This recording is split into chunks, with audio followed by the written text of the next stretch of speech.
हम अपनी जान के दुश्मन को अपनी जान कहते हैं। हम अपनी जान के दुश्मन को अपनी जान कहते हैं। मोहब्बत की इसी मिट्टी को हिंदुस्तान कहते हैं, हिंदुस्तान कहते हैं। जो दुनिया में सुनाई दे उसे कहते हैं खामोशी, जो आंखों में दिखाई दे उसे तूफान कहते हैं। जो ये दीवार का सुराख है साहब, जो ये दीवार का सुराख है, चाइना, अमेरिका, पाकिस्तान साजिशों का हिस्सा है, मगर हम इसे अपने घर का रोशनदान कहते हैं, अपने घर का रोशनदान कहते हैं। परम सम्माननीय निर्णायक मंडल के सदस्यों, सभा में उपस्थित सभी गणमान्य व्यक्ति, मैं नेहा वर्मा देश प्रेम और राष्ट्र निर्माण के उपलक्ष्य पर अपने कुछ विचार आप सभी के साथ साझा करना चाहूंगी। आज़ादी का असली मतलब वही समझ सकता है जिसने कभी गुलामी की हो। हम सौभाग्यशाली हैं कि हमने स्वतंत्र भारत में जन्म लिया। यूं तो आज़ादी की लौ 1857 में ही जल चुकी थी, जो वर्षाल बनकर 1947 में हमारे देश को आज़ाद कराई। प्राचीन, मध्यकालीन और वर्तमान भारत के उदाहरणों से स्पष्ट करना चाहूंगी कि जब हम फिरंगियों के फेरे में फंस गए थे तो रंग दे बसंती चोला की एक आवाज पर टोलों के टोले उमड़ आते थे और उनके वंदे मातरम के नारों से खून में आने वाला 5-5 डिग्री का तूफान अंग्रेजी शासकों की जड़ों में तूफान ला देता था। लोग मर जाते थे, मिट जाते थे, फांसी चढ़ जाते थे, तो वो भी अपनी देशभक्ति साबित कर रहे होते थे, क्योंकि ये उस दौर की देशभक्ति की कसौटी थी। उसके बाद 62, 65 और 71 के युद्धों में अपना सुहाग गवा देने वाली औरत, जब घर के हालात ये हो जाया करते थे कि प्यार भी भरपूर गया, मांग का सिंदूर गया, नन्हे नौनिहालों की लंगोटियां चली गई, छोटी छोटी बेटियों की चोटियां चली गई, बाप की कमाई गई, भाई की पढ़ाई गई।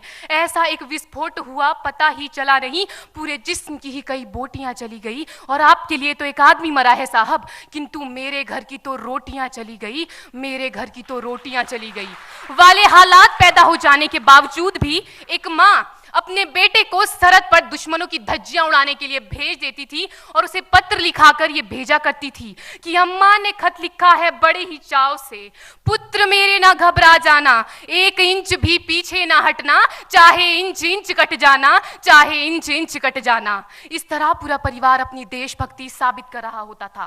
तब देश बलिदान मांगता था, तब देश लड़ जाने को कहता था, तब देश मर जाने को, मिट जाने को, फांसी चढ़ जाने को कहता था। किंतु आज देश लड़ जाने को नहीं कहता, आज देश मर जाने को, मिट जाने को, फांसी चढ़ जाने को नहीं कहता, बल्कि मेरे विचारों में यदि कोई व्यक्ति अपना काम पूरी ईमानदारी, पूरी मेहनत और पूरी लगन से करे ना, तो वही सबसे बड़ा देशभक्त है। मैं नहीं मानती कि फेसबुक और व्हाट्सएप की डीपी को 3 रंग में रंगना ही देशभक्ति है। और यदि आप कहेंगे कि साल में 2 बार हाथ में तिरंगा ले लेना देशभक्ति है, तो मैं पूछना चाहूंगी कि फुटपाथ में रहने वाला वो बच्चा ट्रैफिक की छांव में नंगे पांव में जब तिरंगा बेच रहा होता है, तो क्या इसे आप उसकी देशभक्ति कहेंगे? ये उसकी देशभक्ति नहीं, उसके पेट के भूख की शक्ति है जो उसे ऐसा करने पर मजबूर करती है। क्योंकि ना मस्जिद को जानते हैं, ना शिवालों को जानते हैं, ना मस्जिद को जानते हैं, ना शिवालों को जानते हैं। जो पेट के भूखे होते हैं ना, वो सिर्फ भोजन के निवालों को जानते हैं, वो सिर्फ भोजन के निवालों को जानते हैं। अपने परिवार, अपने समाज, अपने देश के लिए समर्पण का भाव है देशभक्ति। और हर देशद्रोही के जीवन में आने वाला तूफान है हमारी सच्ची देशभक्ति, ताकि हर देशद्रोही ये समझ सके कि अगर तू परिंदा है तो ये आसमान तेरा है, अगर तू दरिंदा है तो ये शमशान तेरा है, भाईचारे से रहना है तो रह इस जमीन पर, वरना ये कब्र भी तेरी है और यही कब्रिस्तान तेरा है और यही कब्रिस्तान तेरा है। लेकिन एक देशद्रोही से ज्यादा देशभक्ति तब आहत होती है जब एक बेटा अपने बूढ़े माँ बाप को वृद्धाश्रम की चौखट पर छोड़ आता है। करा उठती है वो देशभक्ति जब मुसीबत में फंसे लोगों की जान बचाने से ज्यादा हम सेल्फी लेकर अपने लाइक बढ़ाने में लगे रहते हैं। आज के इस दौर में वो युवा जिनके ऊपर जिम्मेदारी थी अपने देश, अपने समाज, अपने राष्ट्र की आशाओं को बांधे रखने की, वही युवा अब 4x4 इंच की छोटी सी स्क्रीन पर अपनी कोमल अंगुलियों के घर्षण मात्र से अपनी भावनाओं की इमोजी भेज रहा है। 4 बोतल वोडका, काम मेरा रोज का ने भारत का भविष्य तबाह कर रखा है।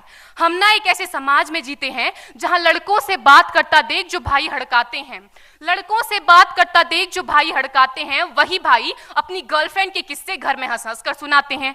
और मैं बता दूं, महिला सुरक्षा के मामले में हम आज भी 4थे नंबर पर आते हैं।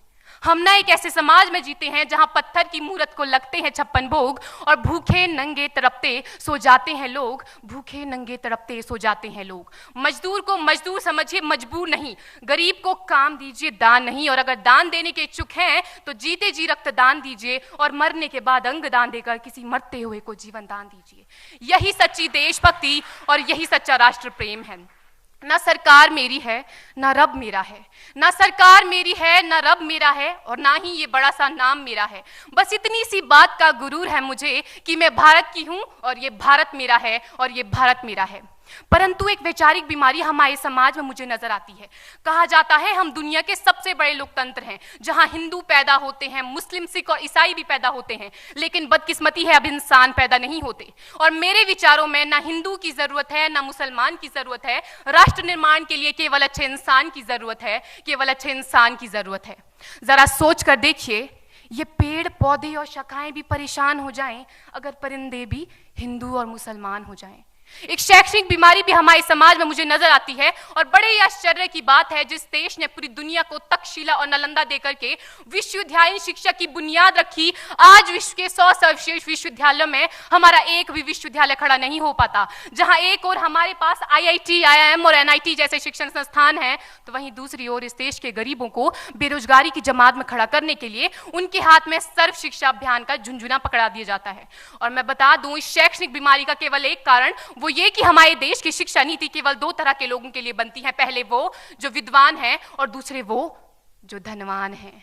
इसी तरह की कई गजब की बीमारियां हैं, और इन बीमारियों की जो जड़ है ना, वो हमारा अंधविश्वास। और मेरे विचारों में जब तक इस देश का युवा अपनी सफलता के लिए मंदिरों में जा जाकर नारियल फोड़ फोड़ कर भगवान को रिश्वत लगाता रहेगा, हमारे समाज का शिक्षित वर्ग ही बिल्ली के रास्ता काटने पर खड़े हो जाना, अपने धर्म अपनी जाति को ऊंचा मानकर दूसरों के धर्म की अवहेलना करता रहेगा, तब तक ना तो इस देश से अंधविश्वास खत्म होगा और ना ही हमारा राष्ट्र निर्माण संभव होगा। हमारी संस्कृति, हमारी सभ्यता को दुनिया ने शीश नवाया है, तो क्यों आस्था के नाम पर हमने अंधविश्वास फैलाया है? मेरे विचारों में हमारा राष्ट्र निर्माण तब संभव होगा जब इस देश में महिलाओं की पूजा नहीं, उनकी इज्जत की जाएगी। राष्ट्र निर्माण तब संभव होगा जब हम जातिगत आरक्षण नहीं बल्कि सामाजिक सशक्तिकरण पर बात करेंगे। राष्ट्र निर्माण तब संभव होगा जब स्वच्छता अभियान में केवल सरकार नहीं बल्कि सड़क पर चलने वाला हर एक नागरिक हाथ बंटाएगा, स्वच्छ भारत स्वस्थ भारत को दिल से अपनाएगा।